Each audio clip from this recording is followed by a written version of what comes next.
Hi friends. അപ്പോൾ ഞാനിന്ന് വന്നേക്കണത് നിങ്ങളായിട്ട് കുറച്ച് കാര്യങ്ങൾ ഷെയർ ചെയ്യാമെന്ന് പറഞ്ഞിട്ട് വന്നതാണ്. ഇപ്പോൾ നമ്മുടെ ന്യൂസൊക്കെ തുറന്ന് നോക്കുന്ന സമയത്ത് അർജുനെ കുറിച്ചോ അല്ലെങ്കിൽ വയനാട് ദുരന്തത്തെക്കുറിച്ചോ ഒന്നും കേൾക്കുന്നില്ല അല്ലേ. ഇപ്പോൾ മൊത്തം എന്താ പറയുക, ഹേമ കമ്മീഷൻ എന്നുള്ളൊരു ഇതാണ്. ഇത് എന്തെങ്കിലുമൊക്കെ മറയ്ക്കാനുള്ളൊരു ഇതാണോ എന്നാണ് ഞാൻ ചിന്തിച്ചു പോകുന്നത്.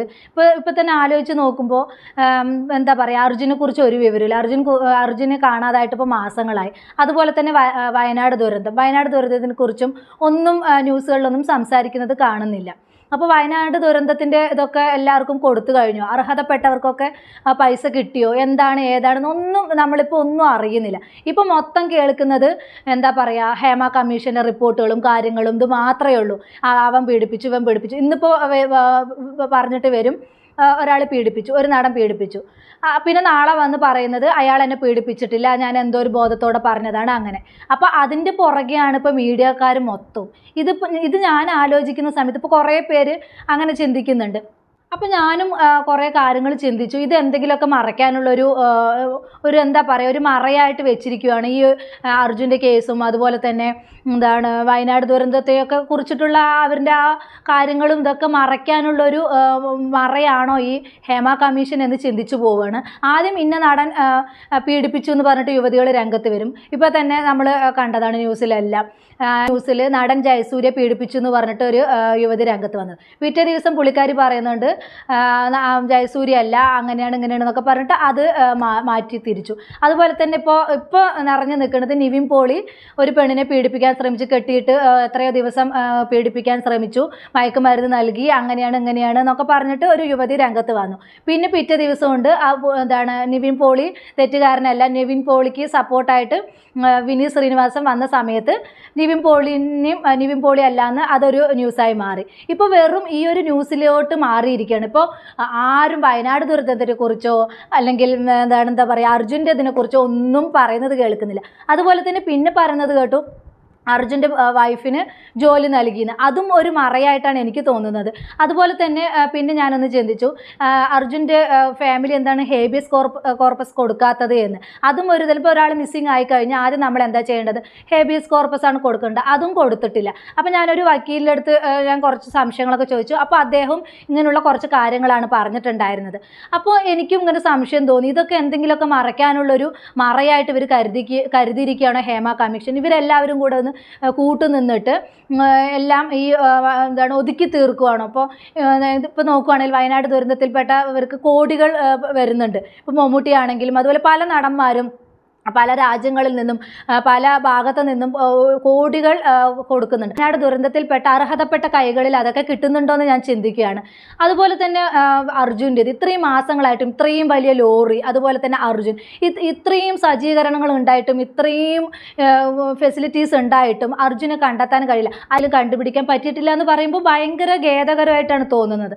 അപ്പോൾ ഞാൻ ഇപ്പോൾ നിവിൻ പോളി പീഡിപ്പിച്ച ആ പെണ്ണ് ഇപ്പോൾ ഡേറ്റൊക്കെ മാറ്റി പറയുന്നുണ്ട്, ഇന്ന ഡേറ്റല്ല, ആ ഡേറ്റിന് പീഡിപ്പിച്ചിട്ടില്ല, അതാണ് 2023 അവിടെയായിരുന്നു ഇവിടെ.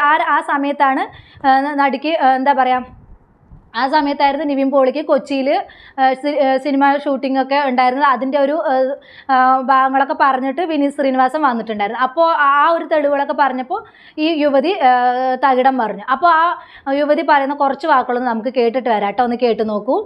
ഇല്ല, കറക്റ്റ് ഡേറ്റ് ഞാൻ ഇവിടെ തെളിവ് കൊടുത്തിട്ടുണ്ട്. പിന്നെ ഇന്ന് വന്നത് അതുമായി യാതൊരു ബന്ധപ്പെട്ട ഒരു കേസ് അന്വേഷണത്തിനല്ല. ഞങ്ങളെ ഇൻകം സോഴ്സ് എങ്ങനെയാണ്, ഞങ്ങൾ എങ്ങനെയാണ് ഇത്രയും നാൾ ജീവിച്ചതെന്ന് അറിയാൻ വേണ്ടി മാത്രമാണ് ഈ 11 തൊട്ട് ഇത്രയും സമയം വരെ ഞങ്ങൾ ഇവിടെ പിടിച്ചിരുത്തിയേക്കുന്നത്. പിന്നെ ഇത് നല്ലൊരു അട്ടിമറി ഉണ്ടോ എന്ന് എനിക്കൊരു സംശയമുണ്ട്. ഉള്ള വിശ്വാസം മൊത്തം പറഞ്ഞപ്പോൾ ഒന്ന് ഓർക്കപ്പിച്ചിരുന്ന് പറഞ്ഞു പോയി. ആ ഡേറ്റിലാണ് ഇവരെല്ലാം ഡിസംബർ 14-15 നിവിൻ പോളിക്കെതിരെ കേസ് കൊടുത്തിരിക്കുന്നത്, പീഡിപ്പിച്ചു എന്ന് പറഞ്ഞിട്ട് കേസ് കൊടുത്തിരിക്കുന്നത്. അപ്പോൾ എന്തായാലും ഭാഗ്യത്തിന് നിവിൻ പോളി ഷൂട്ടിങ്ങിൻ്റെ കാര്യത്തിനായിട്ട് കൊച്ചിയിലായിരുന്നു. അതെന്തായാലും ഭാഗ്യമായിപ്പോയി. ഇല്ലെങ്കിൽ വേറെ ഒരു ഡേറ്റ് പറഞ്ഞതാണെങ്കിൽ ഈ യുവതിക്ക് കുറച്ചെങ്കിലും മീഡിയയിൽ പിടിച്ചു നിൽക്കാൻ പറ്റിയേനെ. പക്ഷേ ഈ ഒരു സമയത്ത് നിവിൻ പോളി സിനിമ ഷൂട്ടിങ്ങിൻ്റെ ഭാഗമായിട്ട് കൊച്ചിയിലായതുകൊണ്ട് നിവിൻ പോളി രക്ഷപ്പെട്ടു. ഇല്ലെങ്കിൽ നിവിൻ പോളിയും കുടുങ്ങിയേനെ. എന്താ പറയുക, ഇതിനൊക്കെ എന്താ പറയേണ്ടതില്ലേ. ഈ പെണ്ണുങ്ങളൊക്കെ ഇപ്പോൾ നമ്മൾ വിചാരിക്കുന്നുണ്ട്, പെണ്ണുങ്ങൾ പെർഫെക്റ്റ് ആണെന്ന്. ഇപ്പോൾ ഈ ഹേമ കമ്മീഷൻ്റെ ഇത് കാര്യം എടുത്ത് നോക്കുമ്പോൾ ബോയ്സിനെ മാത്രം നടന്മാരെ മാത്രം നമ്മൾ കുറ്റം പറഞ്ഞിട്ട് കാര്യമില്ല. കുറേയൊക്കെ പെണ്ണുങ്ങളുടെ കയ്യിലുണ്ട് എന്നാണ് ഈ ഒരു ഇതെന്നൊക്കെ നമ്മൾ മനസ്സിലാക്കാൻ കഴിയുന്നത്. അപ്പോൾ ഇവള് ഉറക്കപ്പിച്ചിൽ പറഞ്ഞതാണെന്ന്. അപ്പോൾ ആ ഒരു ഇത് ഉറക്കപ്പിച്ചിൽ പറഞ്ഞതാണെന്നുള്ളത് പോലീസ് സ്റ്റേഷനിലും പോയിട്ട് ഇവള് എങ്ങനെയാണോ പറയുന്നതാണ് ഞാൻ ചിന്തിക്കുന്നത്. എന്താ ഇതിനൊക്കെ പറയേണ്ടത്? അപ്പോൾ വേറൊരു മീഡിയയ്ക്ക് കൊടുത്ത കുറച്ച് വോയിസുകളും കൂടെ നമുക്ക് കിട്ടിയിട്ടുണ്ട്. അപ്പോൾ അതും കൂടെ നമുക്കത് കേട്ട് നോക്കാം. ഒന്ന് കേട്ട് നോക്കൂ. അപ്പുറത്ത് പോവുകയും ഇപ്പുറത്ത് വരികയും ചെയ്യുന്നുണ്ട്. അതായത് റൂം ലോക്ക് ചെയ്ത് ചാവി അവരുടെ കയ്യിലൊന്നല്ല, തൊട്ടടുത്താണ്. അപ്പൊ ആ റൂമിൽ ഒരാൾ എപ്പോഴും കാണും, ബാക്കി രണ്ടുപേർ അപ്പുറത്തായിരിക്കും. പിന്നെ ആൾക്കാർ ഇങ്ങോട്ട് വരികയും പോവുകയും ചെയ്യുന്നു. അല്ല റൂം ലോക്ക് ചെയ്ത് ചാവി പോക്കറ്റ് ഇട്ടുകൊണ്ടിരിക്കുന്ന ഒരു അവസ്ഥയല്ല. അവിടെ എപ്പോഴും നമുക്ക് സെക്യൂരിറ്റി എന്ന പോലെ ഒരാൾ എപ്പോഴും നമ്മുടെ കൂട്ടത്തിലുണ്ട്. ഇവളിപ്പോൾ ആദ്യം പറയുന്നത് റൂം ലോക്ക് ചെയ്തിട്ട് പീഡിപ്പിച്ചു എന്നാണ് പറയുന്നത്. പിന്നെ പറയുന്നത് എല്ലാവരും കൂടെ റൂം ലോക്ക് ചെയ്യാതെ പീഡിപ്പിച്ചു എന്ന് പറയുന്നുണ്ട്. അപ്പോൾ ഇതിൽ ഏതാണ് വിശ്വസിക്കേണ്ടത്? ഇതിപ്പോൾ നാളെ വന്നിട്ട് വേറെ എന്തെങ്കിലും പറഞ്ഞാൽ അതും മീഡിയക്കാർ വിശ്വസിക്കും, അത് നമ്മളും വിശ്വസിക്കേണ്ടി വരും. ഇവൾ എന്തൊക്കെയാണ് പറയുന്നത് എന്ന് ഇവൾക്ക് തന്നെ ഒരു ബോധമില്ലാതെയാണ് ഇവൾ സംസാരിക്കുന്നത്. അപ്പോൾ ഇവളുടെ പല കാര്യങ്ങളും നേരത്തെയും അറിവുക കഞ്ചാവിന് ഇതിനൊക്കെ അടിമപ്പെട്ട ആൾക്കാരാണ്. അപ്പോൾ അതിൻ്റെ പുറത്തായിരിക്കും ഇവള് വന്ന് പറയുന്നത്. പക്ഷെ ഒരു യുവതി പറയുന്നത് കൊണ്ട് എന്തായാലും ആളുകൾ വിശ്വസിച്ച് പോകും. ഇപ്പോൾ നടന്മാരാണെങ്കിലും എന്താണെങ്കിലും പെണ്ണുങ്ങൾക്കാണല്ലോ ഇമ്പോർട്ടൻസ് കൊടുക്കുന്നത്. അപ്പോൾ അങ്ങനെ എല്ലാവരും ഇവളെ വിശ്വസിച്ച് പോയി. പക്ഷെ ഇവള് പറയുന്നതിൽ പകുതി നുണയാണെന്നുള്ളത് ഇപ്പോൾ ഓരോരോ ഇതിൽ നിന്നും മനസ്സിലാകാൻ തുടങ്ങി. അപ്പോൾ ബാക്കിയും കൂടെ നമുക്കൊന്ന് കേട്ടിട്ട് വരാം. കേട്ട് നോക്കൂ. അങ്ങനെയുള്ള മലയാളികൾ ഫ്ലാറ്റിലും മലയാളികൾ ആരും ഇല്ലായിരുന്നു. ഞാൻ മാത്രമേ ഉള്ളൂ മലയാളിയായിട്ട് ഫസ്റ്റ് ചെയ്യുന്നത്. പിന്നാണ് ഇവർ വന്നത്. അവിടെ മൊത്തം ഇതിൽ നല്ല ബുദ്ധിപൂർവ്വമാണ് ആൻസർ കൊടുക്കുന്നത്. അപ്പോൾ അവിടെ ആരും ഉണ്ടായിരുന്നില്ല. മലയാളികൾ ഉണ്ടായിരുന്നോ എന്ന് ചോദിക്കുന്ന ചോദ്യത്തിന് മലയാളികൾ ആരും ഉണ്ടായിരുന്നില്ല. എന്താണ് മലയാളികൾ ഉണ്ടെന്ന് പറഞ്ഞാൽ മലയാളികൾ നിവിൻ പോളിനെ തിരിച്ചറിയില്ല. അപ്പോൾ മലയാളികളൊന്നും ഉണ്ടായിരുന്നില്ല. അവിടെ ഉണ്ടായിരുന്നത് മൊത്തം ഫിലിപ്പീൻസാണ്. ഫിലിപ്പീൻസിന് എന്തായാലും നിവിൻ പോളിയെ തിരിച്ചറിയില്ലല്ലോ. അതെന്തായാലും ബുദ്ധിയായിട്ട് പുള്ളിക്കാരി അവിടെ അവതരിപ്പിച്ചിട്ടുണ്ട് കേട്ടോ. എന്തായാലും നമുക്ക് ബാക്കി കൂടെ ഒന്ന് കേട്ടിട്ട് വരാം. എനിക്കെന്തോ ഞാൻ സംസാരിക്കുമ്പോഴൊക്കെ ബുദ്ധിമുട്ട് തോന്നി.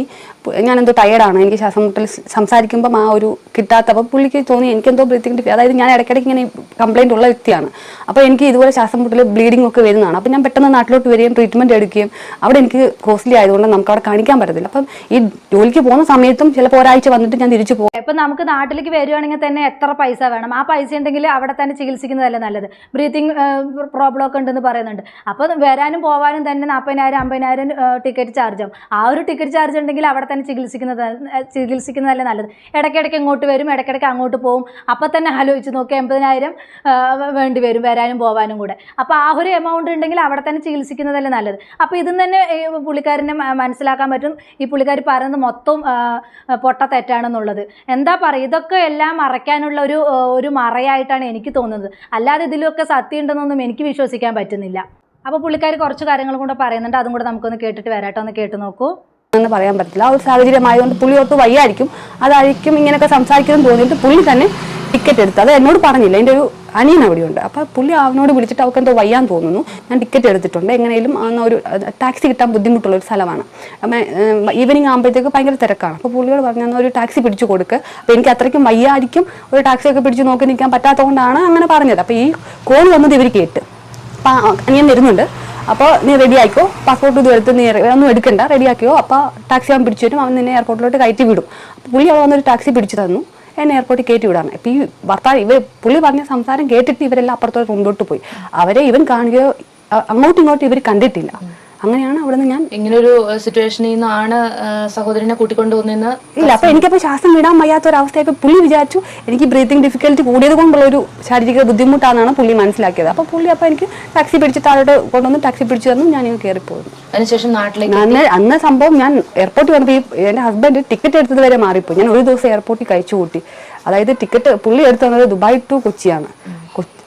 കൊച്ചി ടു ദുബായ് എടുത്ത് തരേണ്ടത് തിരിച്ചും പോയി. എന്നിട്ട് ഞാൻ അവിടെ ഇരുന്ന് പുള്ളി അപ്പം തന്നെ നോക്കി വേറെ ടിക്കറ്റ് എടുത്തു തന്ന്, അതിനും റെക്കോർഡുണ്ട്. ഞാൻ അവിടെ എയർപോർട്ടിൽ ഇരുന്നാണ് നേരം വെളുപ്പിച്ചിട്ട്. ഭർത്താവ് വിളിച്ചുടനെ എടുക്കാനുള്ള അത് കാണിച്ചത് നന്നായി. ഭർത്താവ് കൃത്യസമയത്ത് വിളിച്ചു. ഇല്ലെങ്കിൽ നിവിൻ പോളിൻ്റെയും സംഘത്തിൻ്റെയും അതിൽ പെട്ടിട്ട് ജീവിതം അവസാനിപ്പിക്കേണ്ടി വന്നേനല്ലേ. എന്തായാലും കൃത്യസമയത്ത് വിളിച്ചു. ബ്രീത്തിങ് പ്രോബ്ലം ഉണ്ട് എന്നൊക്കെ മനസ്സിലാക്കി ഭർത്താവ് ഉടനെ ടിക്കറ്റൊക്കെ എടുത്ത് ചികിത്സിച്ചത് നന്നായി. അപ്പം ഇന്ന് പുതിയൊരു വാർത്ത കൂടെ വന്നിട്ടുണ്ട്. അതും കൂടെ നമുക്ക് കേട്ടിട്ട് വൈൻഡപ്പ് ചെയ്യാം. ഒന്ന് കേട്ട് നോക്കൂ. എന്നാണ് പരാതിക്കാരി പറയുന്നത്. എന്നാൽ തനിക്ക് ആരോഗ്യ പ്രശ്നങ്ങൾ ഉള്ളത് കൊണ്ട് തന്നെ അടുത്ത ദിവസങ്ങളിൽ മാത്രമേ ആലോചിച്ച ശേഷം മാത്രമേ ഹാജരാകുന്ന കാര്യം തീരുമാനിക്കുകയുള്ളൂ എന്നാണ് പരാതിക്കാരി പറയുന്നത്. ശരിയാണ്. നിങ്ങൾ നല്ല പോലെ സമയം എടുത്ത് ആലോചിച്ചിട്ട് പുതിയ നുണയായിട്ട് ഇനി വരുന്നതായിരിക്കും ഏറ്റവും നല്ലത്. അപ്പോൾ എന്തായാലും ഇതിൽ എന്തൊക്കെയൊക്കെയോ ദുരൂഹതയുണ്ട്, എന്തൊക്കെയോ മറയ്ക്കാനുള്ള എന്തൊക്കെയൊക്കെയോ കാര്യങ്ങളാണ് നമ്മുടെ സമൂഹത്തിൽ നടക്കുന്നത്. അപ്പോൾ എന്തായാലും ഇനി വരും കാലങ്ങളിൽ നമുക്ക് ഇനി നോക്കാം. ഇനിയും പുതിയ നടന്മാരിനെ ഇതുപോലെ ഇങ്ങനെ കൊണ്ടുവരും. അതും കഴിയുമ്പോൾ വേറൊന്ന് അങ്ങനെ വന്ന് ഇത് നീണ്ടു പോവും. അപ്പോൾ നമ്മുടെ വയനാട് ദുരന്തവും അതുപോലെ തന്നെ അർജുൻ്റെ കേസൊക്കെ അതൊക്കെ എന്താ കാണാൻ മറയത്ത് അതൊരു എന്താ പറയുക, അതൊരു ഓർമ്മയായിട്ട് മാറും. അത്രയേ ഉള്ളൂ ഈ ഒരു ഇത് മാറിപ്പോകുന്നത്. ഇനിയിപ്പോൾ ഈ ഒരു സംഭവത്തോടു കൂടി ഇങ്ങനെ പോകും. പിന്നെ പുതിയ വാർത്തകൾ വരുമ്പോൾ ആ പുതിയതുമായിട്ട് പൊരുത്തപ്പെട്ടു പോകും. അത്രയേ ഉള്ളൂ. അതിൻ്റെ ഹേമ കമ്മീഷനും ഇനി മാസങ്ങളോളം ഉണ്ടാവും. അത് കഴിഞ്ഞ് വേറൊരു വാർത്ത. അത്രയേ ഉള്ളൂ. അപ്പോൾ എൻ്റെ ടോപ്പിക് ഇത്രയേ ഉള്ളൂ. പുതിയൊരു ടോപ്പിക്കുമായി നമുക്ക് വീണ്ടും കാണാം.